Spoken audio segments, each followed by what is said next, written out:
नमस्ते। आज का पाठ है पसंद भाग 3 कबीर की साखियाँ। यह कक्षा 8 के लिए है और पाठ संख्या 9 है। कबीर की साखियाँ हमेशा नीतिपरक हैं और वह कुछ न कुछ संदेश देती हैं।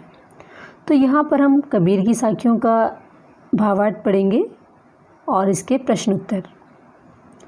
तो मैं आपको साखियों का सारांश बता रही हूँ क्योंकि इसके अर्थ को मैंने दूसरी वीडियो में स्पष्ट किया है, सभी साखियों के अर्थ को।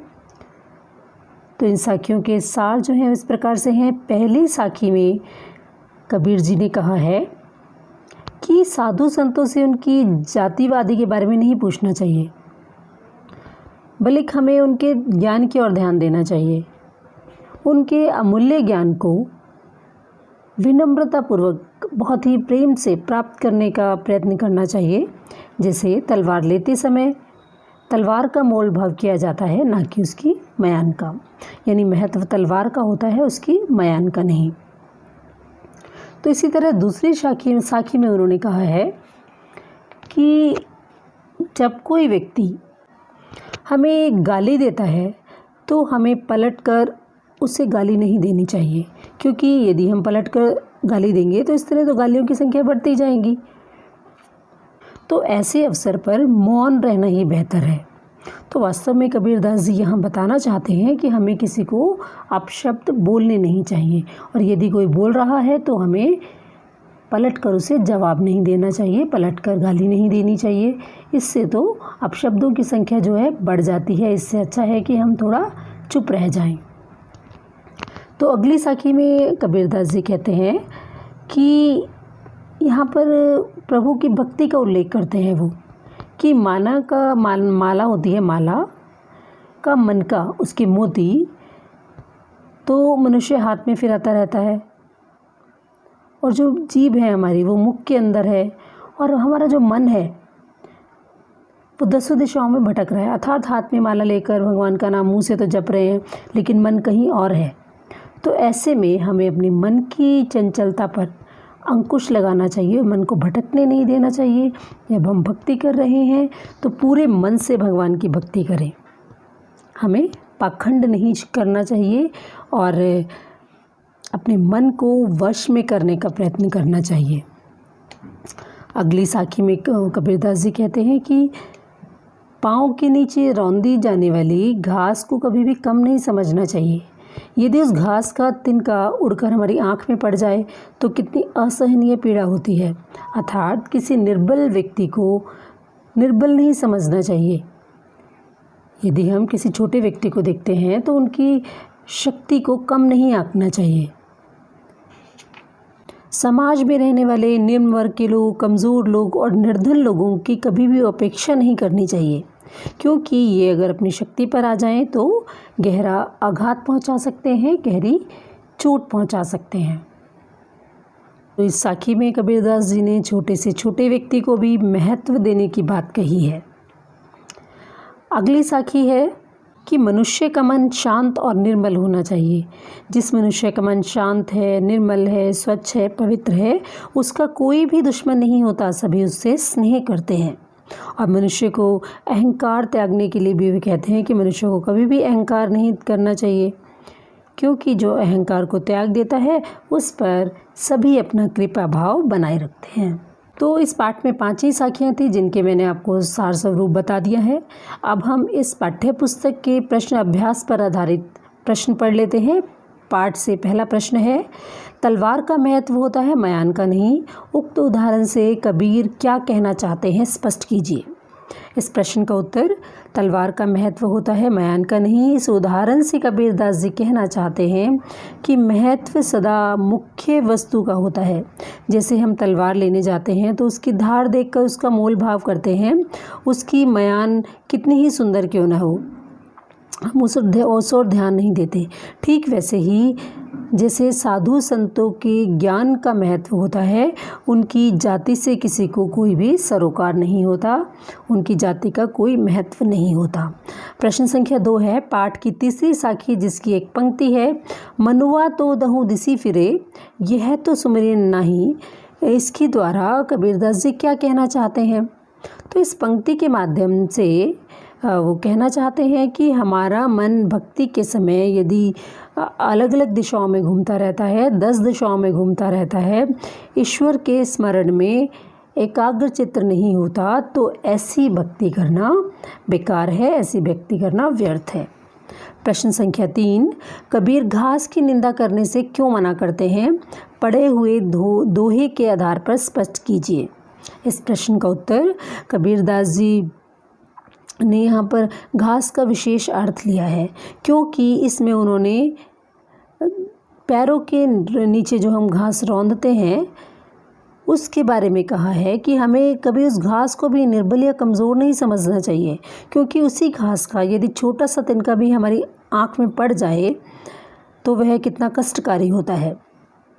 वह घास के माध्यम से यह संदेश देना चाहते हैं कि हमें समाज में रहने वाले छोटे से छोटे व्यक्ति को भी कभी कमज़ोर नहीं समझना चाहिए, क्योंकि यदि वह शक्ति प्राप्त कर ले तो वह भी गहरी चोट पहुंचा सकता है।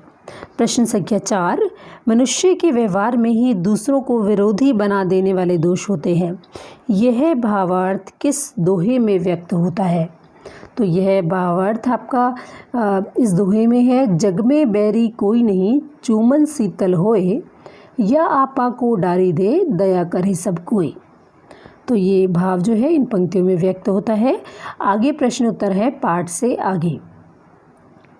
पाठ से आगे के पहले प्रश्न में पंक्तियाँ दे रखी हैं। वो पंक्तियाँ इस प्रकार से हैं, या आपा को डारी दे, दया करे सब कोई, ऐसी बानी बोलिए, मन का आपा कोई। इन दोनों पंक्तियों में आपा को छोड़ देने या खो देने की बात की गई है। आपा किस अर्थ में प्रयुक्त हुआ है? क्या आपा स्वार्थ के निकट का अर्थ देता है या घमंड का?